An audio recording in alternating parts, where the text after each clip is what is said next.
Okay, I have an interesting question for y'all today, and it just popped into my head. So let's see where this goes. So, question is, which like business-minded or genius level anime character do you think you like to be, and why? That's what came to my mind. And when I thought about it, I was like, well, shoot.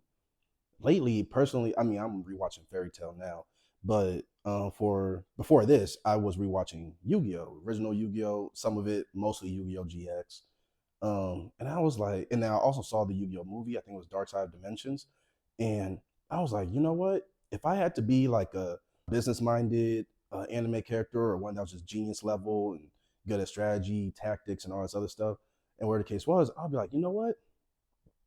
I could be Kaiba. I think I would like to be Kaiba in to a degree. I'm like, who else would I like to be? Doctor Doom, of course, Mr. Fantastic. I wouldn't want to look like Beast, but having his brains would be pretty nice. Same thing with Xavier, except I want my legs working. Um, Tony Stark is another one. Who else? Shikamaru from Naruto is another one. Heihachi from Tekken, that's another one. You got a lot. You have a lot of like smart, rich, genius level, just anime and comic characters and those type of guys out there. But I think it was because mainly I was rewatching Yu-Gi-Oh like super recently. But I was like, you know what? I would like to be Kaiba to a degree. And here's why. One, he's always progressing. Kaiba is always moving on to the next thing. Win or lose, which more symbolic losses than anything, he's always moving on to the next thing. He just like the man doesn't stop. Whether it was the very first loss to a Tim, which led to Duelist Kingdom, which led to I personally count it as a loss because he wussied out, but at the same time it was because of his little brother. So hey, what you gonna do? But even then, lost to Pegasus, still kind of moved on from that. Then you go into Battle City, instantly set that up, which, if I remember correctly, happened maybe a few months or so after Duelist Kingdom. That whole situation goes with Merrick. He ends up losing, goes in third place in his own tournament, destroys the tower that the finals took place on. If you don't count the filler from Noah and that whole thing, we don't count that. And then moves on from that. Waking the Dragons happens. Somewhat loses there in the version. Right after that, you get the other filler arc where he has his Kaiba Land finally opens and he has another tournament there that he hosts. The man's always just hosting tournaments and just doing something, you know? So I like that. I like that he never really slows down. Even Dark Side Dimensions, which I'm guessing it's canon. I'm not 100% sure. You know, correct me on that below if I'm wrong. It might be canon. I don't know. But apparently it takes place like 6 months after the original series ends in the timeline, which with the advancement of his dueling technology, it seems like it should be longer than that, but that's just me.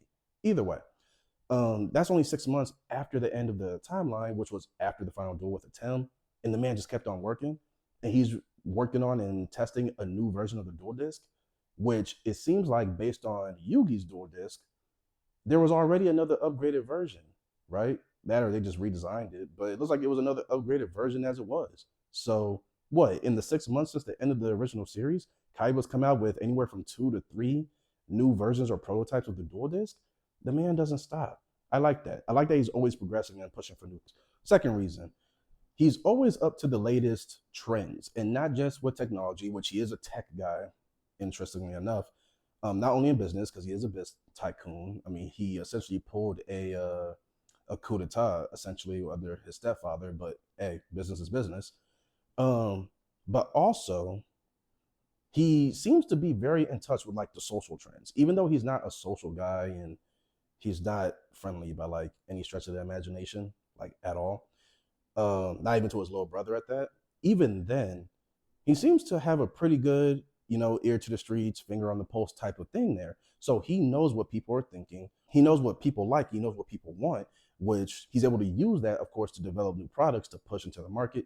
Like the man has a drink in the Dark Side Dimensions movie. Like that's the last thing I would think that Kaiba would want to like push go into the market, like some type of Kaiba Corp drink. Like what? And then he was like, "Hey, go ahead and fire whoever engineered that bottle. Our product should not be able to bend that easy." Are you kidding? Like the man's diverse. That's a bonus one. The man's really diverse.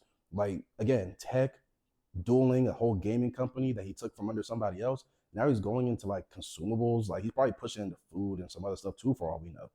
The man's very diverse. I like that. But more than anything, the main point, he knows how to keep track of those different trends, which leads to him making good business decisions when it comes to like just further expanding his empire.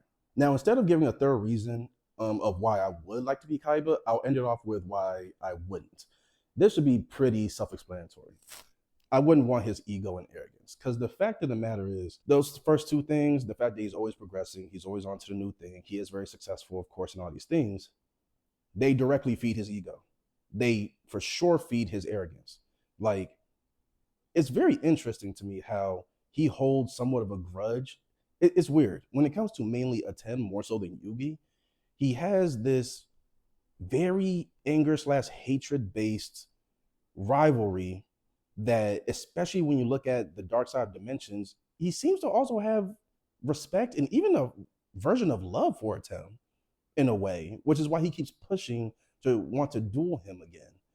But I think that all ultimately stems from his ego and arrogance, because Atem is the only one that has been able to beat him multiple times, fair and square, directly and indirectly. Indirectly, when it comes to other people they both were against, but Seto couldn't take them down, but Atem could by breaking the rules. But still, he managed to do it, and usually Kaiba couldn't.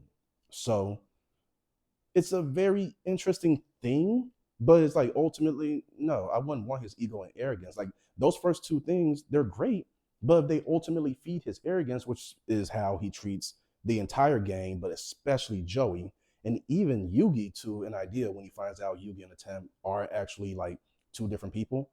Only for him to end up respecting Yugi ultimately when he finds out in the Dark Side Dimensions movie that Yugi can hold his own in a duel, like truly.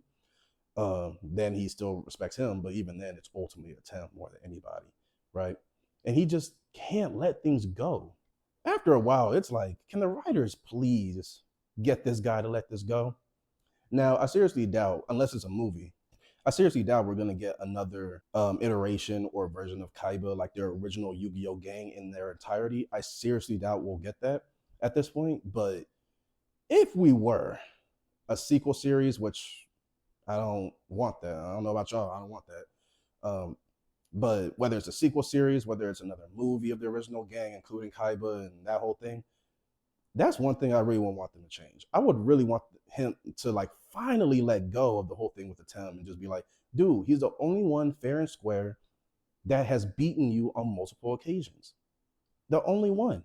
We still don't. If anything, I would like to see him shift his attention from being so focused on the Tem to focusing on Yugi, now that he knows for a fact that Yugi is very much a valid king of games.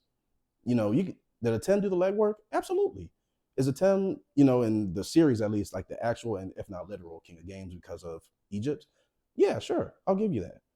But especially again after the movie, the Dark Side Dimensions movie, there is no reason Kaiba should doubt Yugi. I would like to see him transition his attention to Yugi and them establishing a healthy rivalry from there, where he's not constantly belittling him, right?